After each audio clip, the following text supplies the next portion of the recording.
E aí pessoal, como é que vai? Aqui é Yuri Medeiros, do Exercício Matemática.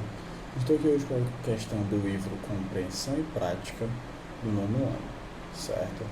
Olha só, utilizando aproximações, localize os números a seguir em uma reta numérica.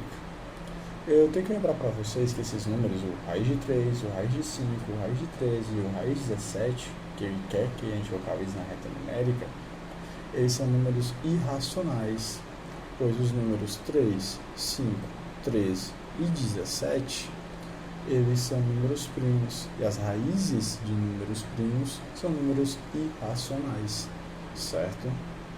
Um número irracional é todo número que não pode ser encontrado através de uma divisão, não pode ser representado em forma de uma divisão, e possui sua parte decimal infinita e não periódica, certo? Isso são números irracionais. A primeira vez que eles apareceram foi com esse cara aqui, ó, Hipaso de Metaponto, certo? Lá na Grécia Antiga, Hipaso de Metaponto era membro da escola pitagórica. E para os pitagóricos, tudo no mundo era número. Tudo podia ser representado através de números, certo? E por isso números tinham valores específicos. Mas, para os pitagóricos, os números eram somente até os números racionais, que são os números que podem ser representados em forma de divisão. Por exemplo, 4 dividido por 2, que é 2. O 5 dividido por 2, que é 2,5. 1 dividido por 2, que é 0,5. Isso são números racionais, certo? São números que podem ser representados através de divisão e que possuem uma representação decimal finita ou infinita e periódica, certo? E o Hipaso de Metaponto quebrou um dos tabus da escola pitagórica. E o crime que ele fez, que custou a vida dele, foi este aqui. Ele respondeu essa pergunta: qual o valor da diagonal do quadrado de lado 1? Olha só, eu tenho aqui um quadrado de lado 1, certo? E eu tenho aqui a diagonal dele. E eu quero saber qual o valor dessa diagonal. Se vocês repararem neste quadrado aqui com muita atenção, muito carinho, vocês vão ver que os cantos do quadrado medem 90 graus, certo? Então, essa parte aqui do quadrado formado pela diagonal e os lados dele é um triângulo retângulo. E o Pitágoras afirmou lá, o famoso teorema de Pitágoras, aqui de maneira bem resumida, diz o seguinte: dado um triângulo retângulo de lados A, B, C, eu tenho que A elevado a 2 mais B elevado a 2 é igual a C elevado a 2. E o que isso quer dizer, professor? Que bolhufas isso quer dizer? Se você fizer esse lado aqui igual a A, este outro lado aqui igual a B, nós vamos ter que a nossa diagonal vai ser o lado C. E aí, utilizando o teorema de Pitágoras, eu tenho que C, que é a diagonal elevada a 2, é igual a elevado a 2, mais B elevado a 2. Aí eu tenho que A é igual a 1, B é igual a 1, eu substituo, calculo 1 elevado a 2 é igual a 1, 1 mais 1 é igual a 2, eu tenho que a minha diagonal ao quadrado, minha diagonal elevada a 2, é igual a 2. E aí, pegando este expoente 2 e passando para o outro lado em forma de raiz, eu tenho que o C, a minha diagonal, é igual a raiz de 2. E 2, como eu disse antes, é um número irracional, certo? Ele é irracional. Ô, letra feia minha. Ok? E o que é que isso tem a ver com a questão? Olha só, quando a gente tem aqui uma reta numérica, nós podemos utilizar ela para poder localizar esses números. E essa técnica do Hipaso, que ele utilizou para encontrar o valor da diagonal do quadrado pode ser utilizado também para encontrar os números na reta. Onde é que vai ficar aqui nessa reta esse nosso número raiz de 2? Primeiro eu vou fazer igual o passo. Eu vou construir um quadrado de lado 1, esse aí em azul. Depois eu vou pegar a diagonal desse quadrado, essa em verde. A gente já sabe, essa diagonal aqui, pessoal, ela mede raiz de 2, certo? O tamanho dela é raiz de 2. Eu posso não saber o valor exato de raiz de 2, mas o tamanho dela é raiz de 2. E agora, se eu pegar essa diagonal como se fosse o raio de uma circunferência e traçar uma circunferência com ela, eu vou ter que nesse ponto onde a circunferência encontra a reta numérica, esse aqui que eu estou marcando agora, esse ponto vale raiz de 2. Então, a minha distância do zero, olha só, até esse ponto vai ser igual a raiz de 2. E assim eu marco raiz de 2 na reta numérica. Bem facinho de descobrir, não é? Mas a questão lá pede o raiz de 3. Olha só, então como é que a gente faz? Eu tenho aqui novamente minha reta numérica, marcada até o raiz de 2 ali, como você está vendo. E aí, a partir do raiz de 2, eu faço outro segmento que tenha o mesmo tamanho do lado do quadrado de lado 1. Depois eu junto ali com o quadrado, fazendo uma outra figura. Essa figura agora, ela é um retângulo, certo? Onde essa distância mede aqui raiz de 2, ok? E estes lados aí medem 1. E aí eu vou fazer a mesma coisa que eu fiz antes. Eu vou traçar essa diagonal aí em amarelo e vou fazer uma circunferência em volta dessa, usando essa diagonal como raio. E o canto onde essa circunferência tocar a reta, ele vai ser o raiz de 3. Aí, como está marcado, certo? É uma aproximação. Olha só. Repara que esse lado aqui, ele mede raiz de 2, este outro mede 1, e que pelo Teorema de Pitágoras, lá que o Hipaso utilizou, essa figura que tem essa diagonal amarela, o lado laranja e a reta numérica como lado, ela é um triângulo retângulo. Se eu chamar de A o meu 1 e chamar de B o meu raiz de 2, eu vou ter que o C vai ser a minha diagonal. Aplicando Pitágoras, eu vou ter o quê? Olha só que essa medida é igual a raiz de 3. Esse é um método geométrico de você fazer isso. Dessa forma, você consegue calcular todos os outros pontos utilizando esse método. É só ir completando esses retângulos aqui na reta, ok? Agora, existe o método 2, que é a técnica do matemático. Eu sei, como matemático, como estudante de matemática, que raiz de 1, mas eu deveria saber, que raiz de 1 é 1, que raiz de 4 é 2, que raiz de 9 é 3, que raiz de 16 é 4 e que raiz de 25 é 5.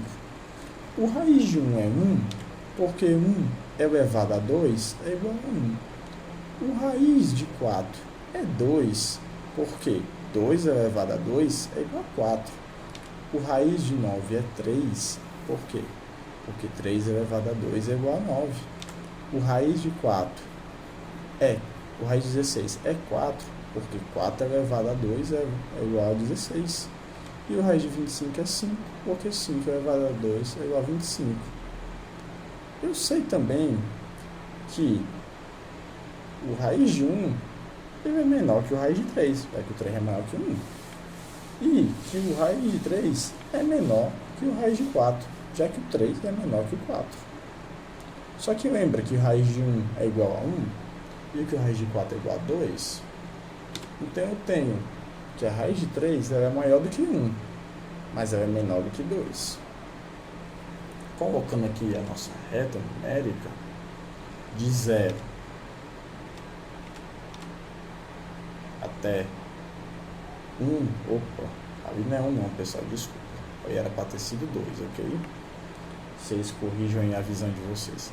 Aqui, ó, é para ser um 2, não 1, ok? Eu tenho aqui, que se eu pegar aqui o meio do caminho, o 1,5, certo? Peço até perdão aqui, vamos considerar aqui direito, né? Aqui o começo é que era para ser 1 e a ponta é que era para ser um 2, ok? Peço desculpas, foi um erro de digitação. Se eu pegar a metade do caminho, que é 1,5, e eu pegar esse 1,5 e elevar a 2, eu vou ter 2,25 como resultado. Olha ali, no cantinho da tela. Da mesma forma, eu sei que esse 2,25 ainda não é 3. Se esse 1,5 elevado a 2 tivesse dado 3, ele seria a nossa resposta, mas como não deu, não é ele. Então eu vou pegar um outro ponto maior que 1,5 e menor que 2. Por exemplo, esse aqui, que vai ser um 1,7. Vou pegar 1,7 e elevar a 2. Olha só. E ele dá 2,89. Está chegando perto, mas ainda não é 3. Então eu vou pegar um outro ponto maior que 1,7. Esse outro aqui, ó, 1,8. E agora eu vou calcular quanto é que vale 1,8 elevado a 2. Isso vai ser igual a 3,24. Opa! Isso é maior do que 3. Então a nossa resposta, ela está entre esses dois números aqui, certo? Então eu vou ter que pegar um número entre 1,7 e 1,8. Por exemplo, esse, 1,75. Quanto é que vai ser 1,75? 1,75 elevado a 2 vai ser 3,06. Opa! Estamos chegando muito perto, já apareceu um 3,0 ali, né? Dá até para arredondar, mas ainda não é o suficiente, porque está passando. Eu tenho que pegar um número menor que 1,75, mas maior que 1,7. Eu posso testar 1,73, certo? 1,73 elevado a 2, ele vai ser igual a 2,99. Opa, já está muito próximo. E de fato, já está bem próximo mesmo. Eu posso até deixar aí. Eu tenho duas casas decimais ali, né? Para poder cobrir. E essa terceira casa decimal aqui, ela vale 2, né? Um número baixo. Provavelmente isso aqui está muito próximo. É uma aproximação.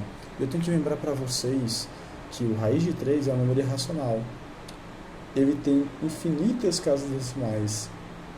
E não existe um único número que se aproxime dele, o melhor, não que se aproxime, mas que dê exatamente ele. Só vão chegar próximos. Então, se eu quiser cada vez mais proximidade, eu vou ter que aumentar esses números após a vírgula. Depois de 1,73, eu vou ter que fazer 635, certo? E vou ter que continuar aumentando os números até chegar o mais próximo possível. Por enquanto a gente pode deixar 1,73, é uma boa aproximação. Esse método matemático, que é a técnica do matemático, você precisa testar os números, certo? Da mesma maneira que eu fiz aqui. Quando você for testar por raiz de 5, você vai pegar o raiz de 5, vai observar que o raiz de 5 é maior que raiz de 4 e é menor que raiz de 9. Então o raiz de 5 ele é maior do que 2 e é menor do que 3. E aí no lugar de 1,5 você vai colocar uma reta que vai do 2, uma reta que vai do 2, certo? A reta que vai do 2 até o 3, aqui vai ser 2,5. Se 2,5 passar de 5, você vem e testa os números antes do 2,5. Se 2,5 faltar para chegar em 5, você testa os números depois do 0,5. Recomendo sempre começar testando pela metade do caminho, né? Que é o 2,5, 1,5. Depois, se faltar, você testa por 1,7. Se sobrar, você testa por 1,3 e vai testando até chegar no número que você quer, o mais próximo possível. No caso, vai chegar próximo de 5, próximo de 13, próximo de 17. E o último método que eu tenho para mostrar para vocês é o método 3, a técnica do engenheiro. Pare de perder tempo e use alguma calculadora. Autoexplicativo, certo? Problemas modernos requerem soluções modernas, ok? É claro, você tem que se lembrar, nem sempre você vai ter uma calculadora à sua disposição, né? Então é bom você aprender o método matemático ali. Por isso, mais uma coisa, apesar das tecnologias serem úteis para a nossa vida, você aluno, você estudante, você que está querendo aprender um pouco de matemática, você não pode ficar dependendo sempre desses aparatos tecnológicos, ok? Você tem que exercitar um pouco a sua mente e fazer cálculos, ler livros, pensar, refletir, pensar a respeito das soluções dos problemas é um meio de fazer isso. Foi por isso que o Hipaso de Metaponto foi morto, né? Ele pensou demais sobre um problema e achou solução. Mas hoje em dia a gente já não corre mais esse risco. Então, pegue e use as tecnologias quando necessário. Se você estiver precisando resolver esse problema imediatamente, saber qual é o valor da raiz de 3, raiz de 5, raiz de 13, raiz de 11, raiz de 17 ou raiz de qualquer número, se é uma necessidade urgente, você está fazendo um serviço, um trabalho, você usa alguma calculadora. Mas é importante que você saiba como calcular, como encontrar esses valores, certo? Porque na hora de uma prova, na escola, na faculdade, em qualquer outro canto, você não vai ter à disposição essas calculadoras, ok? Então, por enquanto é isso. Até mais. Quaisquer dúvidas, deixem nos comentários.